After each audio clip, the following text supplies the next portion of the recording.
Uma breve avaliação do governo Elmano de Freitas. Se você não é inscrito neste canal, aproveita e se inscreve. Deixa seu like e compartilha esse conteúdo com o máximo de pessoas que você puder. Dito isso, nós vivemos há quase 3 anos de governo Elmano. Existem declarações e medidas que não representam os anseios populares, que não representam a vasta aliança e a vasta militância de setores populares que culminaram na eleição de Elmano de Freitas no primeiro turno das eleições. Se você não é aqui do estado, talvez você deva estar um pouco por fora desse debate. O Elmano foi candidato por conta de um racha que ocorreu entre Ferreira Gomes, em especial, na verdade, Ciro Gomes, que resultou inclusive num racha familiar, e também num racha que ele foi com o Camilo Santana, que até então era governador do estado. E qual foi a questão central desse racha? O nome para a candidatura a governador do estado. Ciro e seu grupo político defendiam que o candidato a governador deveria ser o Roberto Cláudio, que foi por 2 mandatos prefeito de Fortaleza e que saiu com uma, digamos, razoável aprovação, e que tem marcos aí, podemos dizer, importantes na cidade de Fortaleza, em especial ali no quesito mobilidade urbana.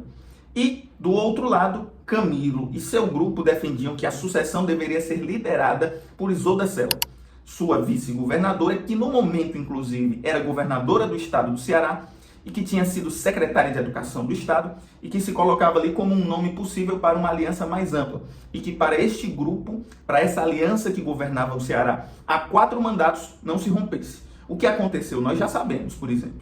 Foi um racha e que consolidou a vitória de Elmano de Freitas, com apoio importante do Lula, com apoio do senador eleito, que na época disputava a eleição para senador, sendo o senador mais votado da história do Ceará, que resultou na vitória do Elmano em primeiro turno, que resultou inclusive no recuo de uma candidatura, que era a candidatura do PSOL, porque se entendia que tinha assim, um risco de vitória da extrema-direita, bolsonarista, liderados pelo capitão Wagner, uma figura já bem conhecida aqui na política local.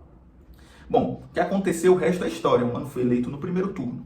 Bom, com a entrada no governo se esperava de fato uma continuidade de tais políticas, mas se esperava um conjunto de determinados avanços importantes, até porque o Elmano de Freitas tem em sua história ter sido advogado do MST, ter sido um ativista social no direito à terra, na luta em defesa da terra.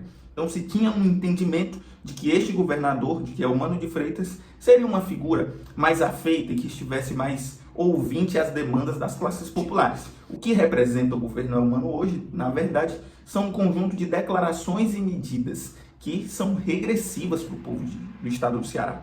A primeira que eu poderia citar, por exemplo, é quando ele disse em um determinado momento que a esquerda deveria romper ou deveria rever o seu debate sobre segurança pública. É importante que se diga que é fundamental que a gente faça esse debate. É necessário que seja feita esta reflexão, mas que a atuação no campo da segurança pública, por exemplo, do governo Elmano, não tem nada a ver com um programa político voltado para demandas mais populares ou para uma segurança pública cidadã. O que temos visto, na verdade, é um incremento da violência policial, é um incremento das forças policiais e é de um discurso do Elmano muito mais voltado para um populismo penal do que necessariamente de uma segurança cidadã ou de um projeto que esteja atrelado com o avanço de políticas sociais. Então, quando ele fala que a esquerda precisa mudar o seu discurso, me desconfia muito e acho que essa fala está muito atrelada não em a esquerda abandonar um discurso de defesa de direitos humanos, de reivindicação da dignidade humana e na defesa de uma polícia mais humanizada. Então, esse já é o primeiro problema e é uma declaração que eu considero que nem que seja polêmica. É uma declaração ruim para aqueles que entendiam que o Elmano seria uma figura afeita às demandas populares. A segunda ação que eu considero uma ação extremamente atrasada é que o Elmano neste ano participou de um evento, de um congresso, de uma igreja local aqui no estado do Ceará. E que quando o bispo da igreja, que é uma liderança política inclusive no estado, o chamou, ele fez uma fala sem ter pedido do bispo, sem ter pressão alguma da sociedade cearense ou de setores evangélicos para isso, disse que teriam bíblias em todas as bibliotecas das escolas. As bíblias serão compradas e serão colocadas nas escolas do estado. E que seria ensinado estes valores na escola. Lembrando que o Brasil é um estado laico e que isso representa não a demanda de cristãos, por exemplo. Não representa essa demanda, mas representa uma demanda do fundamentalismo religioso. e de inclusive uma análise bem problemática e moralista sobre a educação pública, de que os problemas estruturais da educação pública, o problema da violência nas escolas, está necessariamente atrelada à falta de religiosidade dos adolescentes, o que isso é um problema. Na verdade, o que os professores de fato precisam são de melhores estruturas, melhor ganhos salariais, que é importante, inclusive, que se diga que aqui no estado do Ceará você tem um conjunto de avanços importantes na carreira dos professores. Isso é papo para outro vídeo. E queria pegar a última ação do governo Elmano agora, ao fechar das luzes do ano de 2024, que é, de fato, uma ruptura com aquilo que ele representava historicamente, que é o sancionamento, não sei nem se existe essa palavra, ele ter sancionado em tempo recorde e ter sido linha de frente nesta articulação do projeto que autoriza a pulverização de agrotóxicos por drones, pelo ar. O mais assustador de tudo isso é que o uso de drones para pulverização de agrotóxicos em áreas rurais vai aumentar o número de doenças das pessoas e quebra com uma lei no qual ele subscreveu. A Lei Zé Maria do Tomé, que foi de iniciativa do deputado estadual Renato Rosendo, foi subscrita pelo então deputado estadual Elmano de Freitas, e que é uma demanda do movimento social, seja movimento ambiental, seja um movimento que luta pelo direito à terra, fazendo assim, demonstrando uma completa ruptura com sua trajetória de luta e de militância. É importante que se diga isso. Então, essas três medidas demonstram muito o caráter que os governos petistas assumem nos estados.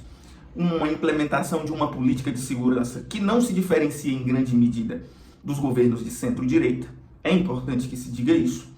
De uma política que dialoga e que estabelece um amplo arco de alianças com os diversos setores da sociedade, inclusive com setores fundamentalistas, em até sentido com setores bolsonaristas. Essas duas pautas podemos ver, por exemplo, no governo do estado da Bahia, onde o governador, até então Rui Costa, por exemplo, utilizava-se da violência policial como uma medida eleitoreira e que, inclusive, tornando a polícia militar da Bahia uma das mais violentas do Brasil. Em grande medida, podemos caracterizar tais governos como governos social-liberais ou até governos neoliberais, em que em alguma medida utilizam-se medidas como o populismo penal ou até medidas que se ligam ao fundamentalismo religioso como formas de ampliação de suas bases eleitorais.